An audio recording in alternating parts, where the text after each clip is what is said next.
vir comigo aqui porque a polícia encontrou droga. Aliás, num local extremamente conhecido. Extremamente conhecido. Acho que são 17 tijolos de maconha. O Felipe Pereira tem mais informações sobre o caso. Alô, Felipe, boa tarde. Uma grande quantidade de drogas encontrada no meio do mato, viu, Rodrigo? Boa tarde a você e quem acompanha o Brasil Urgente para Campinas e região. Os policiais militares chegaram até um terreno baldio que fica na rua Boaventura Lemos, na região do Paranapanema, São Fernando e Vila Lemos. O local, inclusive, é perto do centro de treinamento do Guarani. Os 17 tijolos de maconha estavam escondidos no terreno embaixo de um pé de mamona.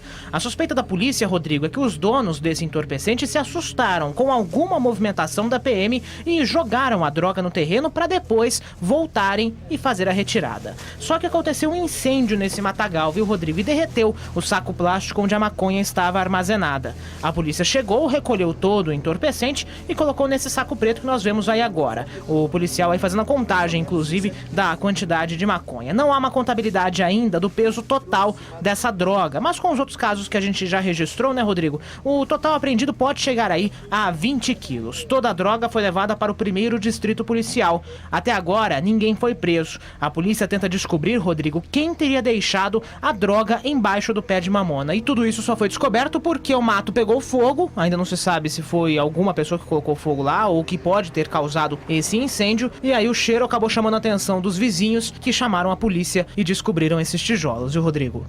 É porque a maconha é pra caramba, né? 18 tijolos de maconha é droga beça. Agora, parece que faz uma semana que essa droga já estava lá. Né? Por que ninguém nunca foi buscar essa droga? Né? Ninguém nunca apareceu ali? Tá estranha essa história, hein?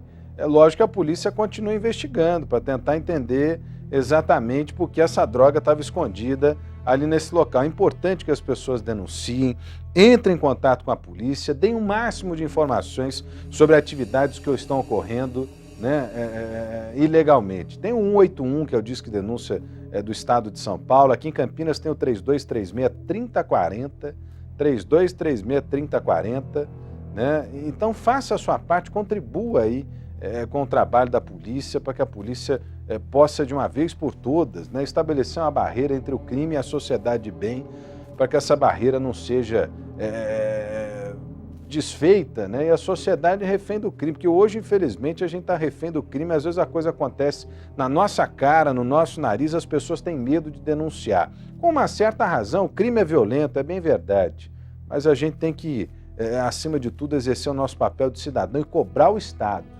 Né? Às vezes as pessoas... Ontem mesmo eu recebi uma crítica, se eu tivesse com o meu Facebook aberto, eu ia até dar aqui o nome do nosso telespectador, se eu não me engano é Juliano. O telespectador, ontem eu coloquei lá que o Brasil Urgente estava comemorando 2 anos. Aliás, eu quero agradecer demais o carinho, né, de quem deixou mensagem, mandou abraço, felicitando aqui a equipe do Brasil Urgente. E esse telespectador, o Juliano, até me criticou, falou o seguinte: mas o que vocês vão comemorar aí? Vocês não prestam serviço, vocês não fazem nada, vocês só ficam mostrando, né, o que tem de ruim e ficam ensinando bandido a agir. Muito pelo contrário, Juliano, muito pelo contrário. Né? Eu ia, inclusive, responder para ele na internet, acabou a bateria do meu celular, eu não tive essa oportunidade, mas eu pretendo responder também lá na internet. Mas estou pegando aqui como exemplo para dizer o seguinte: quando a gente mostra as coisas aqui no Brasil Urgente, ninguém quer ensinar ninguém, quer incitar a violência. Eu preferia estar falando de outras coisas. Quem me conhece sabe como eu sou, vocês aí de casa sabem como eu sou. Eu sou uma pessoa completamente diferente desse mundo, né, que gosta de viver violência. Eu sou um cara mais tranquilo, eu gosto das coisas do bem, gosto muito do que é do bem, né, tenho uma fé em Deus enorme, né, sou cristão e tento, né, porque a gente é imperfeito e não consegue jamais seguir à risca, né, mas tento seguir no caminho do cristianismo, daquilo que Cristo nos deixou como exemplo. Agora, se a gente não denunciar, se a gente não morar, se eu me calar diante de fatos tão terríveis, né, que envolvem a violência, que envolvem, acima de tudo, a agressão que a nossa sociedade vive no dia a dia, eu vou estar indo contra os meus próprios princípios. Né? Eu tenho certeza que a nossa equipe também, né, cada um aqui que representa a nossa equipe também. Se a gente não denunciar, Se a gente não mostrar, quem é que vai gritar pela gente? Quem é que vai falar por nós? Eu podia estar falando de flores aqui, podia estar falando de flores. Aliás, vai começar a primavera nesse fim de semana. Não deixa de dar uma olhada nas flores, porque, olha, muda o cenário, é coisa maravilhosa. Eu gosto de fazer esse exercício, de vez em quando olhar para a lua, olhar para as estrelas, olhar para as flores. Isso faz muito bem para o espírito, para a alma da gente. Agora, meu camarada, vou ficar calado diante da violência? Não dá, né? Ah, faça-me o favor. Quem cala, consente. E a gente não vai ficar calado jamais. Porque se a gente um dia fechar a matraca aqui para poder parar de falar dessas coisas, ou é porque já resolveram tudo, que eu acho muito difícil, né? O que eu acho muito difícil, ou é porque, né, deram um jeito de sumir com a gente aqui. Porque tem disso também, né? Infelizmente. Olha, o policial aposentado foi encontrado morto na zona rural de Piracicaba. O corpo apresentava marcas de tiros e machucado na cabeça. A suspeita é de execução. É de execução. Nós vamos nos calar diante de coisas como essa? Ah, faça-me o favor, hein? Alicia Manjavac traz os detalhes, está aqui, ó. Olho na notícia. Uma morte misteriosa sem nenhuma explicação. O corpo do soldado aposentado Claudemir Freitas Ribeiro foi encontrado no início da manhã. Ele estava caído neste matagal, próximo a uma plantação de cana, no Jardim Primavera, em Piracicaba. Essa região é próxima da casa dele? É próximo à casa dele, o bairro é encostado no local onde foi encontrado morto. E ele foi encontrado por volta de 7h30. Quem matou o policial não queria dar chance de defesa. Foram 4 disparos, um deles no queixo, características de uma execução. Peritos também encontraram um corte profundo na cabeça. No mato, ficaram as marcas da violência. Na região da cabeça tinha um corte profundo, provável que tenha sido causada por um pedaço de pau, uma paulada. Testemunhas disseram à polícia que ouviram tiros na região na noite desta quinta-feira, quando possivelmente o PM aposentado foi morto. Vai ser investigado pela Corregedoria e Polícia Civil.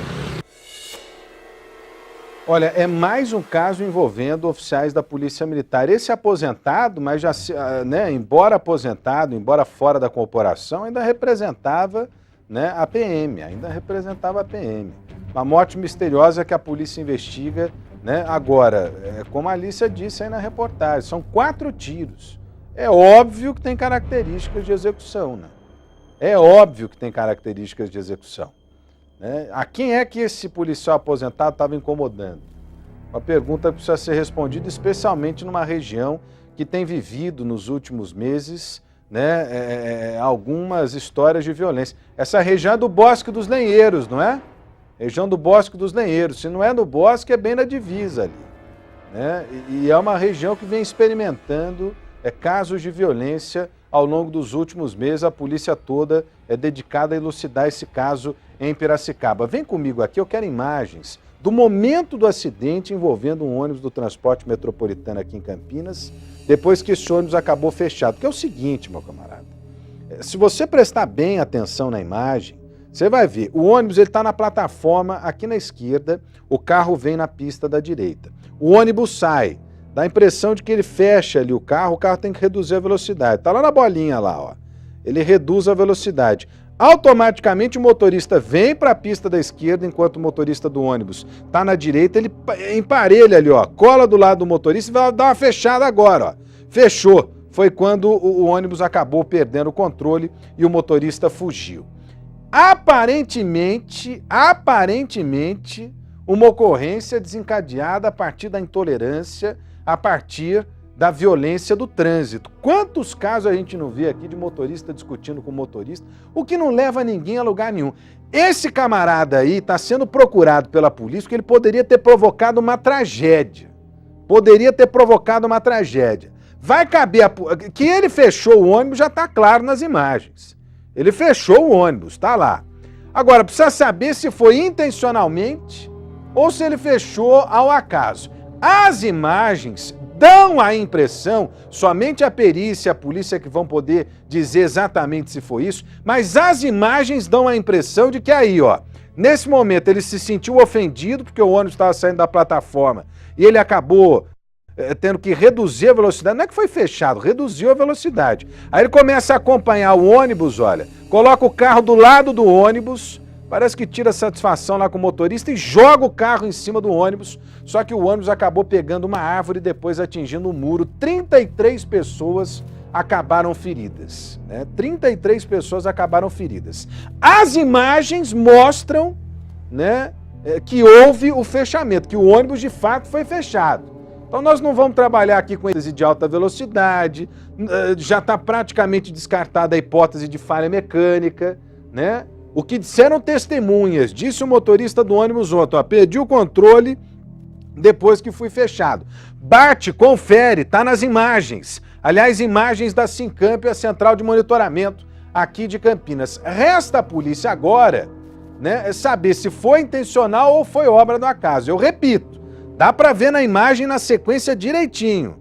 O ônibus sai da plataforma lá, ó. Sai da plataforma, o carro tá atrás. Ele reduz a velocidade pro ônibus ir. Parece que o cara não gostou. O motorista não gostou e foi para cima do ônibus, ó. Ele coloca o carro na esquerda do ônibus, parece que podia ter ido embora. Mas não foi isso que aconteceu. E joga o carro em cima do ônibus no momento em que fecha o ônibus. O motorista acaba perdendo o controle, né, atinge a árvore, depois o muro, e o outro motorista foge. Essa imagem é terrível, né, porque é o flagrante da intolerância. Para mim, é o flagrante da intolerância. Né? Ao que tudo indica, é o flagrante da intolerância. Eu conversei hoje com o delegado Luiz Henrique Apocalipse Joia, aliás, Joia mesmo, eu brinco sempre, né, que o doutor Joia é um grande cara, e o doutor Joia vai receber esse inquérito, vai conduzir o inquérito, já está se antecipando na tentativa de localizar o motorista. Se eu fosse esse cara aí, se esse cara não estiver devendo nada, eu perdi o controle, procura a polícia e vai dar a sua versão, meu camarada. Procura a polícia que você vai dar a sua versão. Agora, se o motorista fez isso intencionalmente, mas tem que arrancar a carta desse cara e nunca mais deixar esse cara dirigir. Nunca mais deixar esse camarada dirigir. Porque por pouco ontem, nós não tivemos uma tragédia aqui na cidade de Campinas. Mas faltou muito pouco para a gente ter uma tragédia sem precedentes aqui em Campinas. Aliás, sem precedentes, uma ova, né? Porque o que a gente está vendo aqui no transporte público em Campinas é um negócio terrível. São vários acidentes envolvendo os ônibus do transporte coletivo, colocando em xeque a segurança do sistema. Nesse caso aí, ontem, lá na Avenida Alix da Cunha, né, o motorista do coletivo, a princípio, não teve culpa de nada, Mas olha, sempre que tem um acidente, geram dúvidas sobre o preparo dos motoristas, manutenção dos veículos, passageiros estão preocupados, porque tem casos anteriores e que precisam ser lembrados sempre. A Lucimeire Ramalho foi às suas para ouvir a população e traz os detalhes para a gente aqui, ó. Olho na notícia! Depender do transporte público não é mais tão seguro para os moradores da região metropolitana.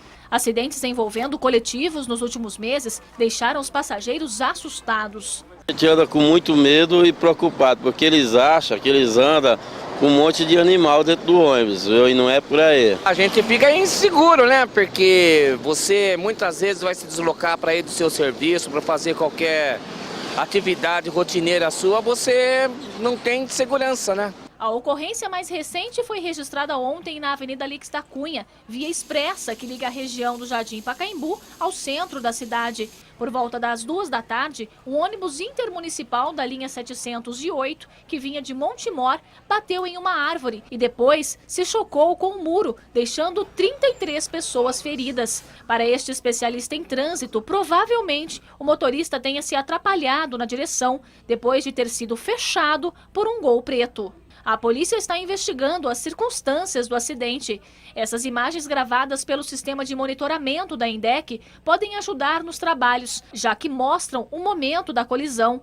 O que deixa a situação ainda mais complicada aqui neste trecho onde aconteceu o acidente é a tentativa dos ônibus que saem do corredor à esquerda e têm que acessar a via que dá acesso ao terminal metropolitano à direita. Este momento gera uma certa confusão no trânsito.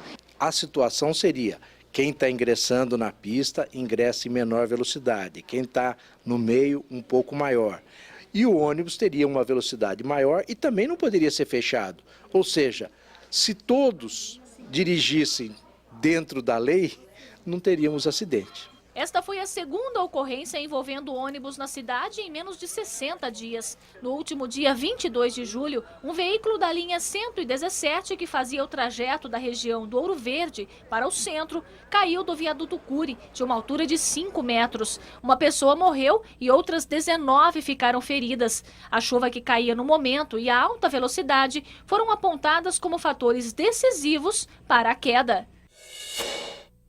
Olha, é a intolerância, mas também para mim tem um erro ali, né? Esse negócio de sair o ônibus da esquerda competindo com quem vem na direita. E aí o cara que está na direita obrigatoriamente tem que ir para a esquerda e o ônibus tem que ir à direita para entrar na Davi Vicente e acessar o terminal metropolitano. Tá errado isso aí, meu.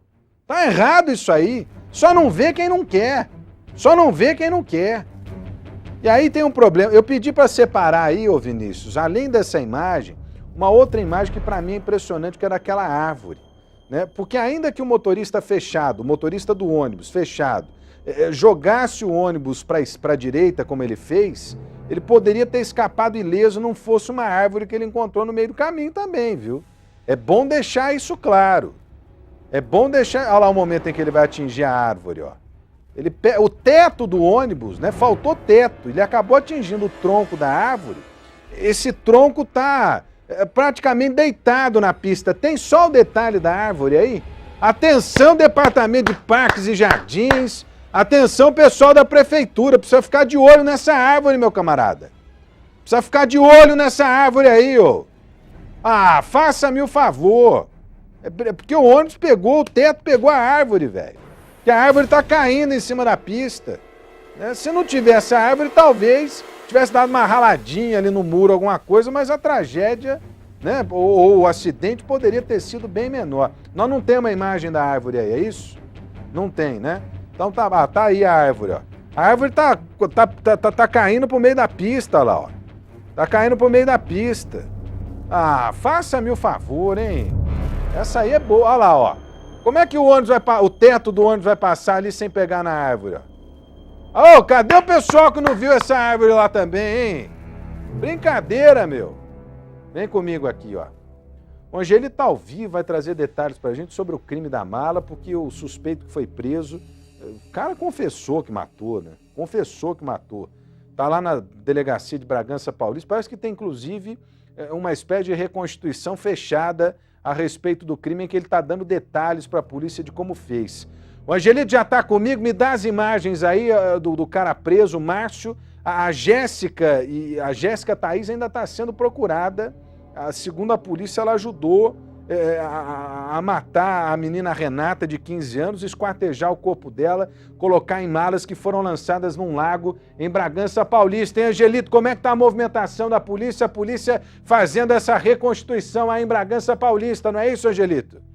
É isso mesmo. Boa tarde, Salomão. É verdade, você disse que a polícia nesse momento está fazendo uma reconstituição numa área reservada e até o que a gente sabe é uma reconstituição diferente, mesmo porque a gente está acostumado com aquelas reconstituições onde são feitos no local onde o crime é cometido ou onde uma das cenas do crime também foi cometida. E aqui em Bragança está sendo diferente. Por quê, Rodrigo?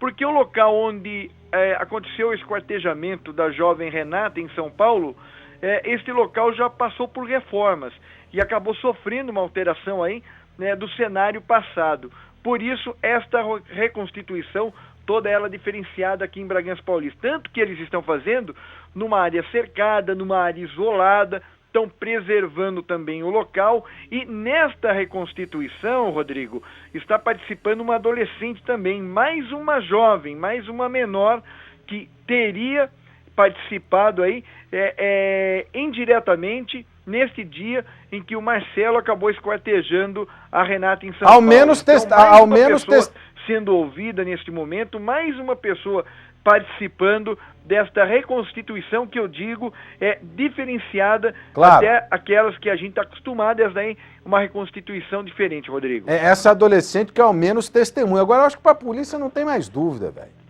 Né? Não tem mais dúvida, porque o cara falou ontem aqui com uma frieza desgraçada, né? Tem aí o trecho do cara conversando com o Angelito, o Vinícius? Deixa eu ouvir então, né? Tem um minutinho, também não deixa esse cara falando muito não, porque ele Brincadeira também, virou festa aí, ó. É uma frieza, isso aí é pra você ver o que tá por trás de uma mente diabólica. O cara fala, conta em detalhes e não tá nem aí.